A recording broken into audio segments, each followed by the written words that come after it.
Oke, Assalamualaikum warahmatullahi wabarakatuh dan salam sejahtera bagi kita semua. Terakhir, kita sudah membahas tentang definisi korupsi ya. Dan ditambah lagi, ibu-ibu sekalian sudah memberikan komentar atau memberikan pendapat apa yang dimaksud dengan korupsi ya. Jadi, saya anggap ibu-ibu sendiri sudah paham ya apa yang dimaksud dengan korupsi tersebut, sehingga dapat dihindari ke depannya ataupun dapat melakukan pencegahan kalau seseorang sudah melakukan korupsi. Baik, tidak hanya definisi saja, kita akan melanjutkan ataupun membahas materi kita tentang teori perilaku korupsi. Ya, ada teori-teori kenapa korupsi itu bisa terjadi. Disinilah salah satunya adalah teori means and Scheme.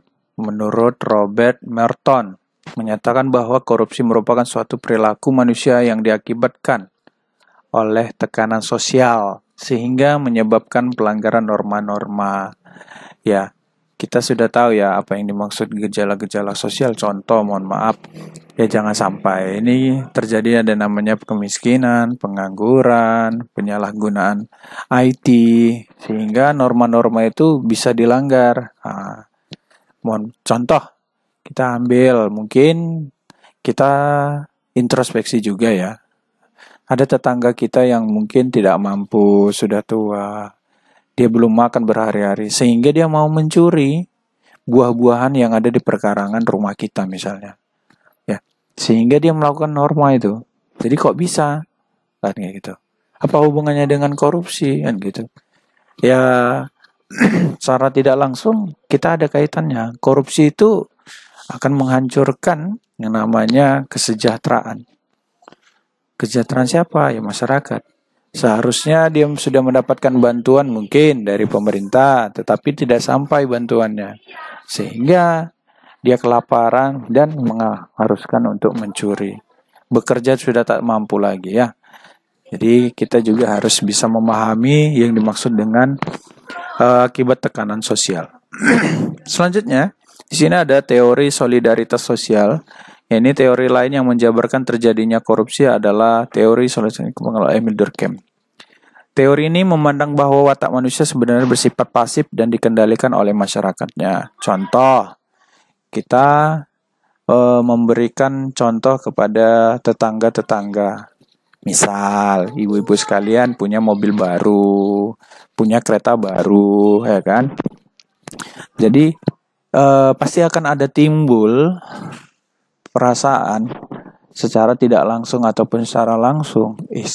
Kenapa dia bisa beli kereta ya? Kenapa dia bisa beli mobil baru ya? Kenapa aku nggak bisa ya? Pasti akan ada termotivasi diri kita. Ya.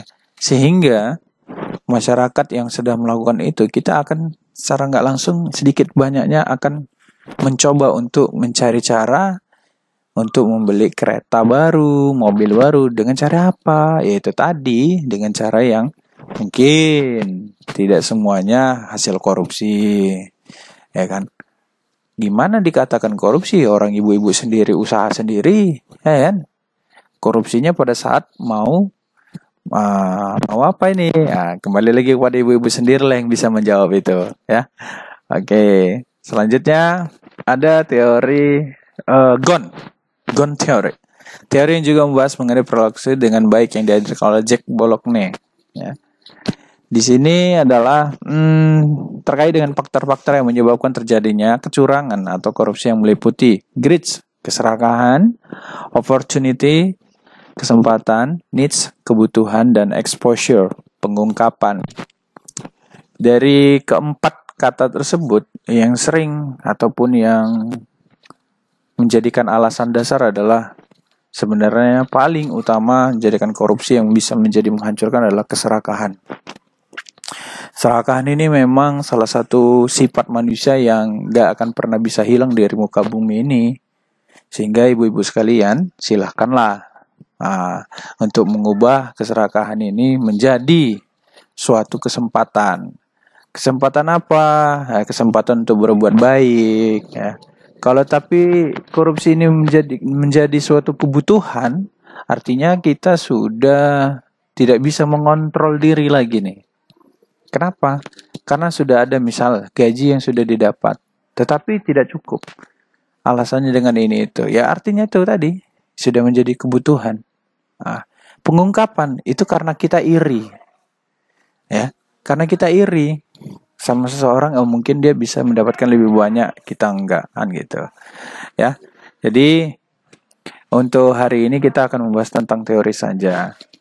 Oke, sekarang untuk selanjutnya adalah saya memberikan tugas kepada ibu-ibu sekalian. Dari ketiga teori tersebut, teori manakah yang menurut ibu-ibu setujui? Ya, jadi tolong tuliskan di kolom komentar YouTube ini teori apa yang ibu sendiri setujui atau sependapat. Baik dari teori solidaritas sosial, teori means and scheme dari Robert Merton, atau Gon teori dari Jack Bologna, ya. Jadi silahkan untuk tugas kedua adalah memberikan komentar, ya, di kolom komentar. Teori manakah yang ibu-ibu setuju? Jadi setiap ibu-ibu wajib untuk memberikan teori mana yang ibu setujui, ya. Kalau saya sendiri setuju dengan teori Gon teori ini, ya. Kalau ibu-ibu sekalian berikan komentar teori mana yang ibu setujui. Oke. Saya akhiri aja untuk pertemuan kita sampai di sini. Kalau ada yang ingin bertanya, boleh ditanya lewat chat ataupun telepon di kontak saya yang sudah saya berikan kepada ibu-ibu sekalian.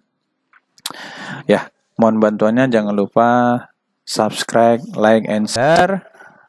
Saya ucapkan Assalamualaikum warahmatullahi wabarakatuh.